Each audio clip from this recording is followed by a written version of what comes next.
Cristo, yo te amo.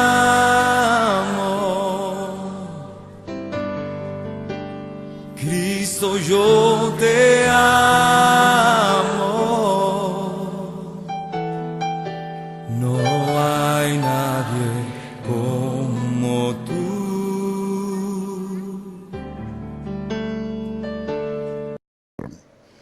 Esta predicación de hoy, el Espíritu Santo le ha llamado victoria en medio del desierto. Victoria en medio del desierto. Sabemos que toda persona, esto es una gran verdad que todo recién o todo creyente y aún más los nuevos creyentes deben de saber cómo es el proceso para la restauración y alcanzar ¿qué? La regeneración. Veamos. ¿Qué es? Vienen unos pasos. Es donde nosotros recibimos al Señor Jesús. Y en ese mismo acto, nosotros debemos pedirle a Dios que nos perdone todos nuestros pecados. En este momento no los enumeramos, ni le decimos hemos hecho esto, hemos hecho esto, hemos hecho esto, sino de que desde ese momento comienza un trato para limpiar toda área que nosotros hemos desguarnecido y hemos dejado que el enemigo la toque. El área financiera, el área de la salud, el área de las comunicaciones con las personas, el área matrimonial, el área de relaciones con los hijos. Cada una debe ser tratada. Desde ese momento comienza un trato, comienza la restauración.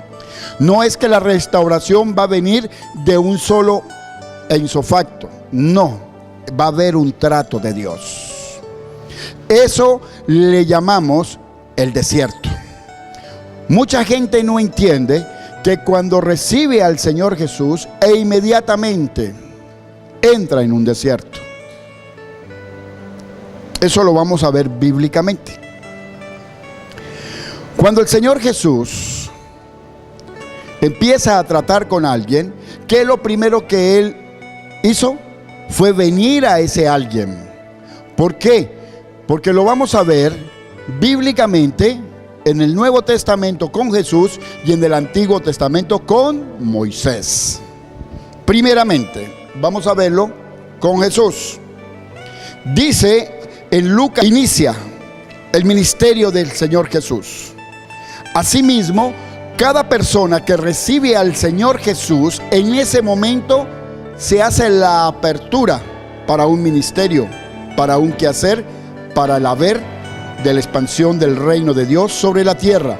E inmediatamente, cuando usted recibe al Señor Jesús, e inmediatamente viene sobre usted el espíritu de profecía, sea que sea como ministerio o simplemente como el don. Porque la profecía es ministerio y hay don de profecía. Todo aquel que tiene al Señor Jesús en su corazón y ha venido el Espíritu Santo de Dios, e inmediatamente se convierte en un parlante del que influencia su espíritu. Y al entrar el Espíritu Santo de Dios es mi influencia. Ahí es donde comenzamos a cambiar el carácter, cambiar la forma de pensar, actuar, y comenzamos. ¿Qué es lo primero que se le nota a un nuevo creyente? La forma de hablar. Un nuevo creyente, lo primero que Dios toca es la forma de hablar. Ya la persona le da pena decir una mala palabra o decir alguna vulgaridad. Siente pena. ¿Por qué? Porque antes no le importaba, porque el Señor Jesús y el Espíritu Santo de Dios no estaban en él. Entonces no le importaba, porque todas esas palabras son del mundo. Ya cuando el Espíritu Santo de Dios y el Señor Jesús viene a enamorar a su corazón, entonces dice una mala palabra y entonces inmediatamente siente vergüenza. Pero eso es automático. Es porque ya está dando testimonio de que está en él, está el Espíritu Santo de Dios y mi Señor Jesús. En Lucas 4:18 dice: el Espíritu del Señor está sobre mí, por cuanto me ha ungido para dar buenas nuevas a los pobres. ¿A quién vino el Señor Jesús? A los pobres. Me ha enviado a sanar ¿a quién? A los quebrantados de corazón, a pregonar libertad a los cautivos, a visitar, a dar y vista a los ciegos, a poner en libertad a los oprimidos, a predicar el año agradable del Señor. Entonces, el Señor Jesús fue revestido, fue enviado. Y cada vez que usted empieza una obra para el Señor, por obediencia, por mandato de Él, usted va a ser equipado. Dios no lo va a mandar desguarnecido. Por eso es necesario que todo creyente, si va a orar 20 minutos, 15 sea leyendo la Biblia, 5 en una conversación con Dios. No debe orar repetitivamente como hacen los que están allá afuera, que todo lo hacen repetitivamente. Usted debe tener, la oración suya debe ser una conversación con Dios, diciéndole primeramente, dándole gracias por la vida, dándole gracias por su Hijo amado Jesús, dándole gracias por haberlo libertado, dándole acciones de gracias. Luego usted reconozca el poderío de Él. Si quiere alabar, alábelo. Pero usted, si tiene peticiones, hágalas. Pero de 20 minutos, 15 son para leer la palabra. Y usted va a orar conforme la palabra, conforme lo que está leyendo, aplíquelo a su vida. Y de esa forma tendrá una conversación con Dios, porque la palabra es la palabra de Dios. Y yo voy a hacerle preguntas, voy a hacerle peticiones, voy a hablar con Él, pero Él me va a responder por la palabra donde Él me lleve para que hablemos en ese momento. Mucha gente quiere escuchar a Dios audiblemente, pero para eso es si Él lo quiere. Usted no necesita buscar eso. Él, si Él quiere hablarle audiblemente, le habla audiblemente. Pero Él le va a hablar. Requisito número 1 para que usted pueda escucharlo a Él es tener conocimiento de la palabra de Dios. Porque usted debe conocer palabra, porque Él le va a hablar conforme Él habla. Si usted no aprende la terminología como Él habla, aquí no hay palabras oeces, aquí no hay ofensas, aquí no hay nada de eso. Entonces, si usted comienza a hablar como Él habla, entonces Él le hablará al corazón. Pero necesita conocerlo a Él. Si usted entre más lo conozca a Él, más en sintonía está con Él. Porque dice la palabra de Dios que el que se une al Señor, un espíritu es con Él. Pero eso, para unirse al Señor, usted necesita conocer palabra. De resto no pasa nada. No ore como siempre. Cambie la forma de orar. Cambie la forma de orar. Hable con Dios. Pero va a hablar. Usted llega, tome la Biblia. El Señor le va a colocar en su corazón 1 Corintios tal o cualquier otro pasaje. Y entonces usted va a comenzar a hacerle las preguntas, va a comenzar a hablar con Él y por medio de la palabra le va a responder. Por eso mucha gente en las iglesias, oye, todo eso era conmigo, yo estuve pensando todo eso, he estado, analizando todo eso, todo eso es lo que me está pasando, todo eso es lo que estoy sintiendo. Es porque Él conoce su corazón, Él sabe de qué tenéis necesidad y entonces Él te da las soluciones. ¿Por qué? Porque tú, en un preámbulo antes de entrar a la iglesia, tú debes de hacerle las preguntas en el día viernes o toda la semana, hablar y ponerle las circunstancias adversas o todo lo que estás viviendo. Debes de tenerlo presente y pedirle: Señor, háblame hoy en la predicación. Háblame por medio del pastor en la predicación, por un hermano, por una hermana. Señor, háblame. Y Él decidirá cómo le va a dar respuestas. Pero no lo trate de obligar que tiene que ser de esta forma o de la otra forma. Por eso es que a veces mucha gente no puede escuchar a Dios, porque están esperando que su respuesta venga de un lado. Isaías buscó la voz de Dios. ¿En dónde? En un terremoto, en una tempestad. ¿Y dónde estaba? En un sonido, en un silbido apacible, dice la palabra. ¿Lo dice o no lo dice? Entonces, en el silbido apacible era que estaba en medio de la tormenta, estaba la voz de Dios. Usted tiene que calmar las tormentas en el corazón, porque de resto usted no lo va a escuchar. Entonces, aquí vemos cómo el Señor empieza su ministerio. Es revestido. ¿Es revestido de qué? El Espíritu del Señor está sobre mí. Está hablando Él mismo. Pero esto fue una profecía dada a Isaías 61, 1, 2. Ahí se le dio, Dios dio esa profecía. La dio en Isaías y fue proclamada esa palabra. Usted la lee en dos partes, en dos formas: en un futuro, en una profecía, y la lee en presente, cuando el Señor Jesús tomó el rollo, el libro, y leyó sobre él. Y él que dijo: hoy se ha hecho esto delante de vosotros. Entonces empieza el ministerio. Pero ¿por qué fue que vino el Señor Jesús a la tierra? Porque Dios escuchó el clamor suyo. ¿Por qué Jesús vino a su vida? Porque Él escuchó el clamor suyo. Todo aquello que usted tenía en el corazón y que le estaba perturbando su vida, Él vino a libertarlo. Él vino a libertarlo de la opresión. Él vino a traer buenas nuevas.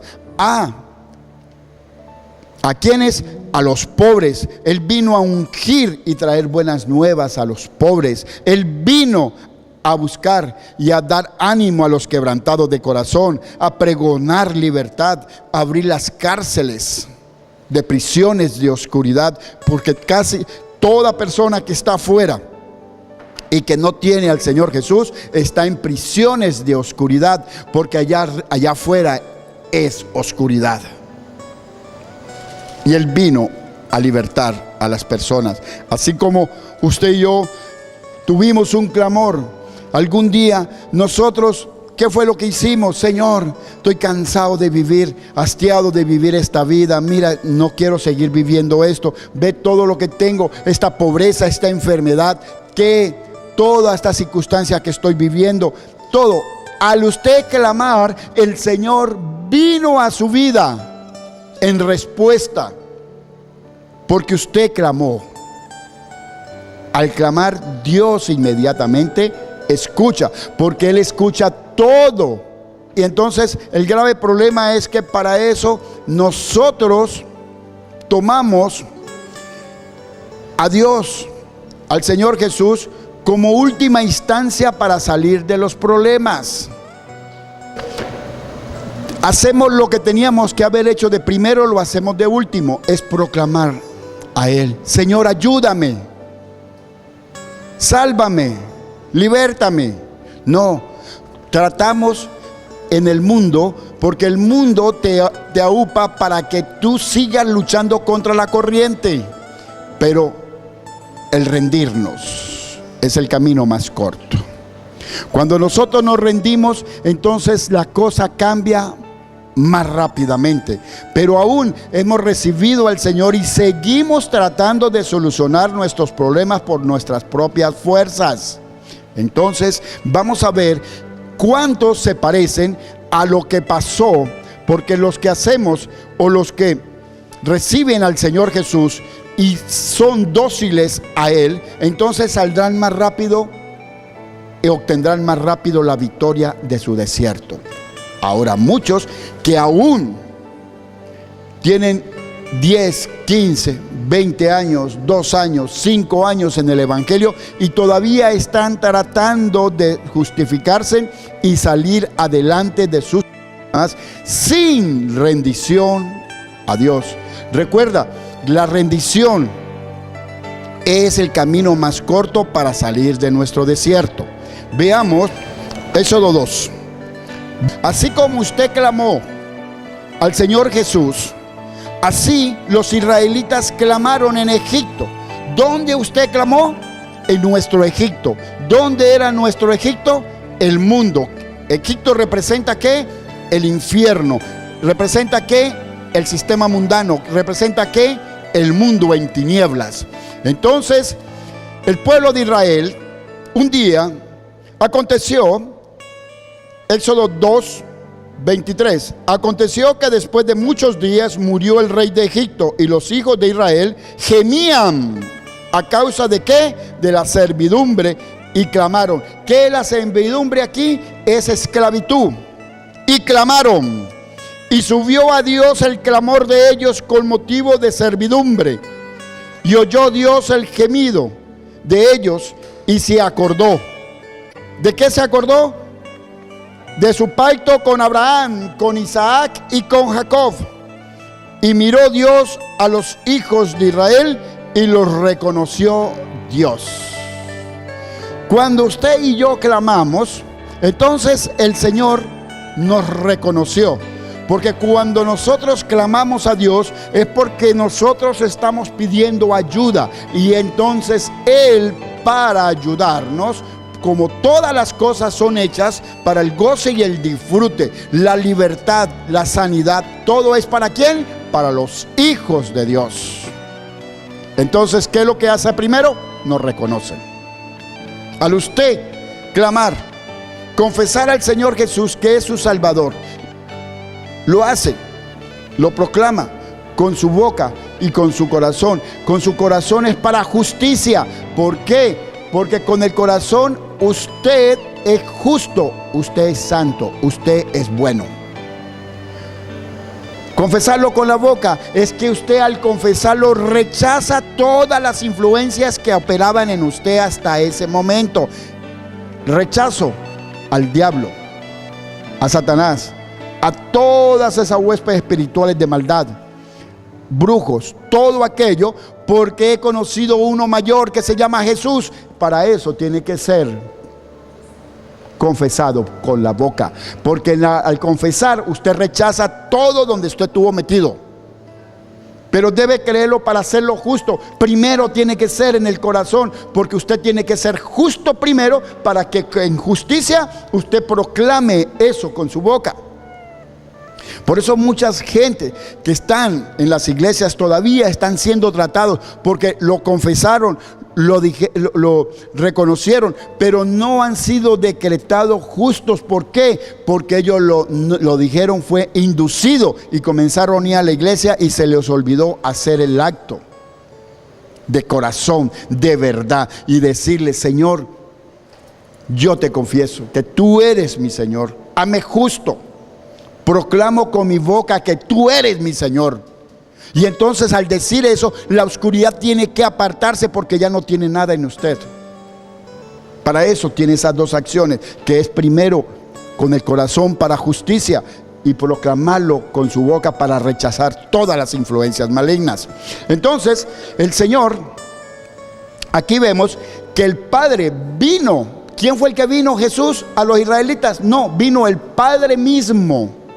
Y reconoció a los israelitas, los reconoció Dios, los hizo hijos suyos, pueblos suyos, por causa de un pacto, por algo que le había prometido, una promesa a Abraham, a Isaac y a Jacob. Esa misma promesa es suya y mía. Eso lo vimos en la prédica pasada, que es de los dos pueblos, el circuncidado y el no circuncidado. Venimos y tenemos todas esas promesas dadas de Dios a Abraham, y todas esas promesas son en Cristo, en nosotros, y nosotros somos linaje, somos herederos, somos de la promesa, porque Dios le dio a Abraham la tierra de Egipto, la tierra de Israel, la tierra del Medio Oriente. No, le dice toda la tierra y todas las naciones, todas las familias, todas las gentes de la tierra. Usted es heredero de Abraham. Y cuando comprendemos esto, la tierra tiene que ser bondadosa conmigo. ¿Por qué? Porque yo soy heredero del que se le dio la tierra por heredad, en promesa. Pero en el Antiguo Testamento eso se materializa ¿en quién? En Isaac y en Jacob. ¿Y en nosotros en quién? En Jesús. Porque dice la palabra que hay un solo heredero. Entramos nosotros en Cristo. Cristo toma la herencia y la herencia de Cristo nos hace coherederos con Él.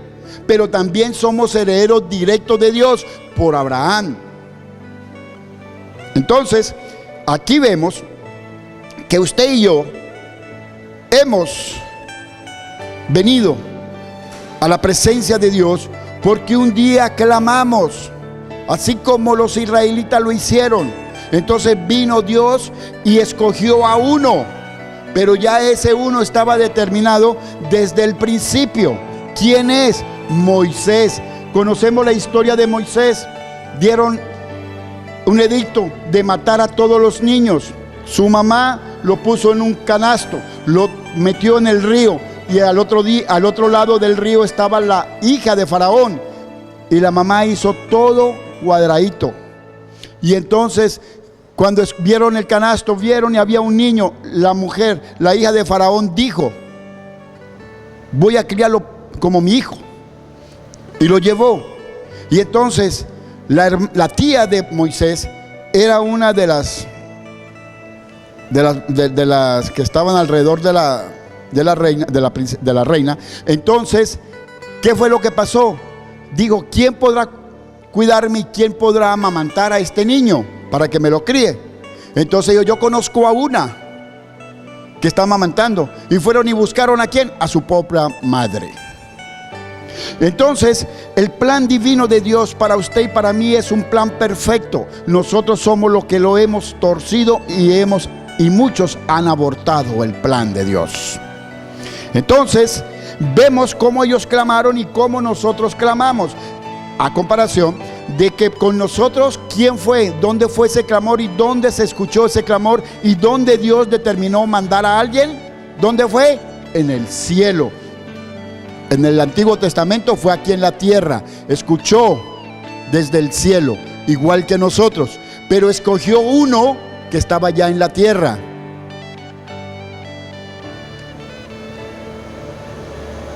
Pero con nosotros, ¿qué fue lo que hizo Dios? Por eso es que está la parábola de aquel hombre que mandó a cobrar el alquiler de la viña. ¿Recuerdan? Que mandó primero a un trabajador, ¿y qué fue lo que hicieron? Le cayeron a palo y lo mataron. Luego mandó a un capataz. ¿Qué fue lo que hicieron? También hicieron lo mismo. Y entonces dijo: voy a mandar a mi hijo, que a mi hijo sí lo respetan. ¿Qué fue que hicieron con su propio hijo? Lo mataron. ¿De quién estaba hablando esa palabra? Es de Jesús. ¿Ya? Entonces nosotros clamamos un día en desesperación. ¿Cuánta gente es salvada y por segundos de pegarse un tiro, de tirarse de un puente? ¿Cuántos se han salvado porque primeramente han clamado a Dios?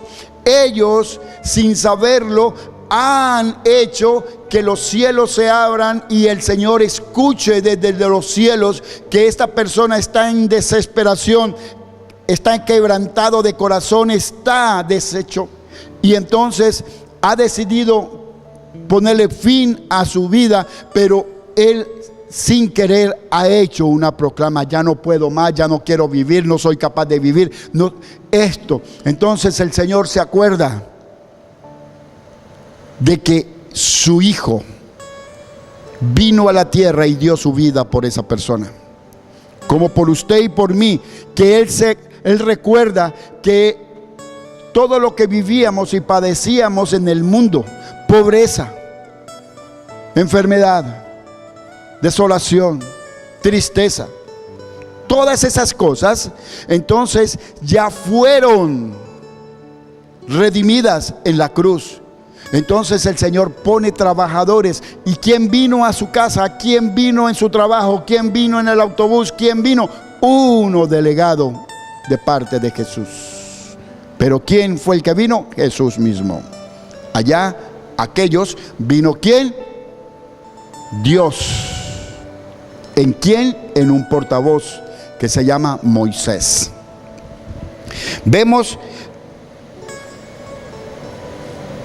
Vemos aquí mismo en Éxodo 3, 14. Para que nosotros entendamos quién es nuestro Salvador. Él dice, y respondió Dios a Moisés: yo soy el que soy. Y dijo: así dirás a los hijos de Israel: yo soy. Vemos más abajo en el 16, 3:16 dice: ve y reúne a los ancianos de Israel y diles: Jehová, el Dios vuestro, de vuestros padres, el Dios de Abraham, de Isaac y de Jacob, me apareció diciendo. Yo diría: el Padre de mi Señor Jesús, el que me libertó. Aquellos tienen que proclamar de que es el Dios de Abraham, de vuestros padres, Abraham, Isaac y Jacob. Yo proclamo que es en el nombre de Jesús. Ellos allá, en el Antiguo Testamento, toman de esa forma, porque por ahí fue que vino. Pero en nosotros fue de Jesús. Y en el nombre de Jesús, que Padre, en el nombre de tu Hijo, que se materialice en mí la restauración de mi área familiar, matrimonial, financiera, de salud. Pero es en el nombre de Jesús, porque el Señor habla muy claro en su palabra. Todo tenemos que pedirlo, ¿en qué? En el nombre de Jesús. Y ellos, los judíos, ¿qué es lo que hacen? Todo lo piden en el nombre de la promesa hecha a Abraham, a Isaac y a Jacob. Entonces, los árabes lo piden en el nombre de ¿quién? De Abraham. ¿Y de quién más? De Ismael, porque ellos creen que ellos tienen todo el derecho. Bueno, esa es otra cosa. Veamos. Y entonces aquí dice: reúne a los ancianos de Israel y diles: Jehová, el Dios de vuestros padres, el Dios de Abraham, de Isaac y de Jacob, me apareció diciendo: en verdad os he visitado y he visto lo que os hace en Egipto, y he dicho: yo os sacaré de la aflicción de Egipto. ¿Qué fue lo que dijo el Padre cuando usted clamó que usted no podía y que usted estaba desechado y que usted desechada, que usted ya no podía más soportar ese matrimonio, usted no podía soportar más esa situación o esa enfermedad? Entonces el Señor se acuerda. Allá se acuerda del pacto de Abraham, de Isaac y Jacob. Y de nosotros se acuerda ¿de qué? Del acto redentor de su Hijo amado en la cruz.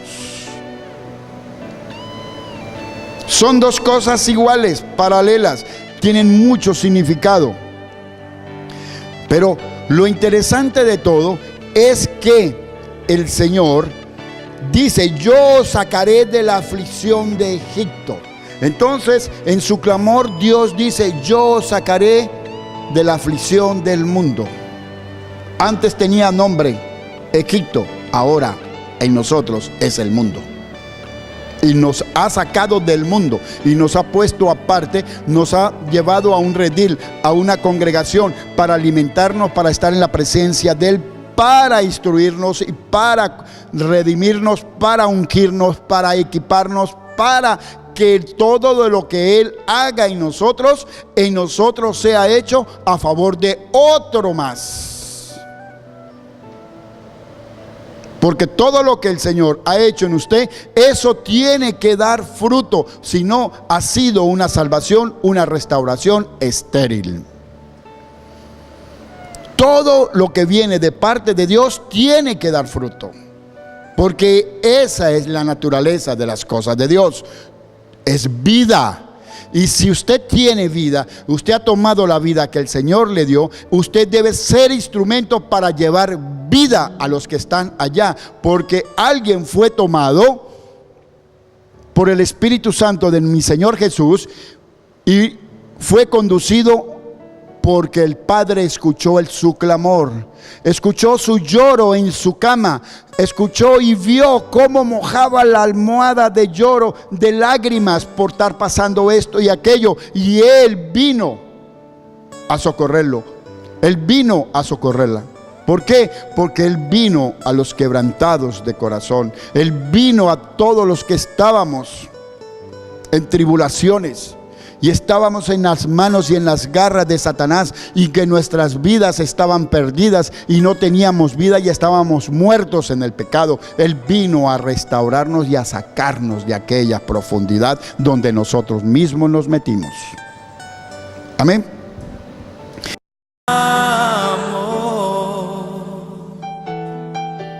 No hay nadie como tú.